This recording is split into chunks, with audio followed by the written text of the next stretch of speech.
When people say old Mercedes cars were special, they're not exaggerating. Anyone who has spent time behind the wheel of something like a late 80s or 90s Benz knows exactly what that statement means. Those old machines were built with a level of pride and seriousness that you just don't feel in the new ones. A 1991 to 1999 W140 S-Class or a 1986 to 1995 W124 E-Class didn't just feel like luxury cars, they felt like rolling monuments. You shut the door and it had that deep bank vault thud that told you the engineers weren't playing around. They used thick steel, real wood, real leather, and components meant to last for decades. Even today, you can drive a 2003 to 2009 W211 E-Class or a 1998 to 2005 W220 S-Class, and the ride feels solid in a way modern cars just can't reproduce. The thing with old Mercedes cars is that everything was overbuilt. The engineers weren't thinking about profit margins or how to shave off $3 from a part. They were thinking about durability and endurance. The W124 is famous for being able to hit 500,000 miles without much problems. The W140, especially the S500 and S600 models, was so over-engineered that Mercedes actually lost money building them because the parts were too expensive. But the company didn't care at the time. They were more concerned with making the best car in the world. Back then, Mercedes was run by engineers, not accountants or marketing directors. Compare that to the modern Mercedes cars, especially the ones built after 2015, and the whole energy is different. The newer W205 E-Class, the W213 E-Class, and even the brand new W220 S-Class are beautiful to look at. The screens are huge, the ambient lights look cool, and everything feels like stepping into a nightclub on wheels. But once the novelty wears off, you start realizing how fragile everything is. The door panels feel thinner, the buttons feel lighter, the paint chips faster. The electronics are so complicated that even a simple sensor problem can set off half the dash like a Christmas tree. Driving a modern Mercedes feels more like using a high-end smartphone than driving a piece of solid German engineering.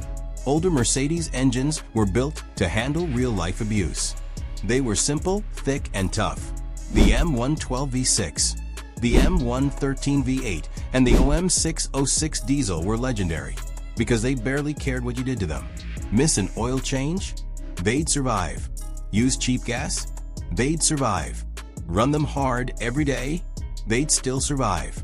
Cars like the 1999 to 2006 S500, 2000 to 2006 E430, or 1998 to 2002 CLK 320 are all examples of Mercedes using engines meant to outlive the rest of the car.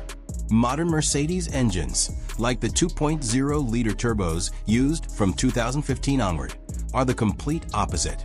They run great when they're new, but they're loaded with tiny turbos, delicate sensors, and all kinds of plastic components that don't age well. Carbon buildup, timing chain issues, coolant leaks.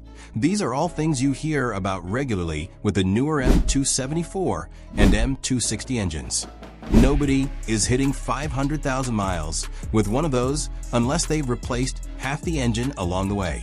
It's clear the new engines were built for efficiency numbers and horsepower, not longevity. The old interiors were another level of craftsmanship. Step into a 1998 to 2005 S-Class or a 2003 to 2009 E-Class, and you instantly notice the difference. The leather feels like real leather, thick, soft, aged gracefully. The doors have weight. The center console doesn't creak when you lean on it. Even the buttons feel like they were carved out of metal. You can sit in a 20-year-old Mercedes and nothing feels loose or rattly. They don't build them like that anymore. Modern Mercedes interiors look great at first glance, with their big glass panels and neon LED strips, but they don't age well at all.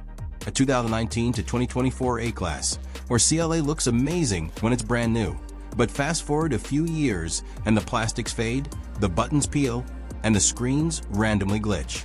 Everything is thinner, lighter, and built with cost saving in mind. The new Mercedes interior is like a pair of flashy designer sneakers. They look awesome at the store, but after 2 years, they're beat up and embarrassing. driving an old Mercedes also feels totally different. A 1997 to 2005 CLK W211 E-Class, or even a W203 C-Class, has a natural mechanical feel. The steering has weight. The suspension feels solid and planted. The engine feels connected to the car instead of filtered through a computer. Modern Mercedes cars feel smooth, yes, but they also feel artificial. The steering is electronic and numb. The engine sound is fake half the time. Even the suspension settings are controlled by software. Everything is filtered, simulated, and optimized for marketing, not for driving. The thing most people notice is how old Mercedes cars age compared to the new ones. Look around any city and you'll still see 20 to 30-year-old W210s, W203s, W124s, and W211s driving daily. They might not look shiny, but they're still running strong. Meanwhile, a 2016 Mercedes already feels outdated because the screens look small compared to the newer models, the tech feels slower, and the electronics start acting weird. New Mercedes cars are amazing when they're new, but once you're 5 or 6 years in, the repair bills start stacking up in a way that makes you question everything. Air suspension problems on newer GLEs, glitchy MBUX systems in the 2020 to 2024 cars, failing camera modules, dead sensors, steering column faults. They all cost thousands to fix. And because everything is digital and interconnected, one small issue can shut down multiple systems. On an old Mercedes, you could replace a control arm or an alternator and keep rolling. On a new Mercedes, you get stuck diagnosing which of the 15 computer modules is having a bad day. When you compare the two eras, the difference is obvious. The old Mercedes cars were built with a forever mindset, where durability was the top goal. The new ones were built with the mindset of lease it, return it, upgrade it, where tech and flash matter more than longevity. The old ones are machines meant to last. The new ones are gadgets meant to be replaced. That's why the classics still feel special, while the new models feel disposable. That's also why the old Benz cars still run like champs, while the new ones start falling apart once the warranty ends. In simple terms, the old Mercedes cars were built like tanks, while the new ones are built like tablets. And of course, tablets don't last forever. If you found the video useful, be sure to smash the like button to support us. Thank you.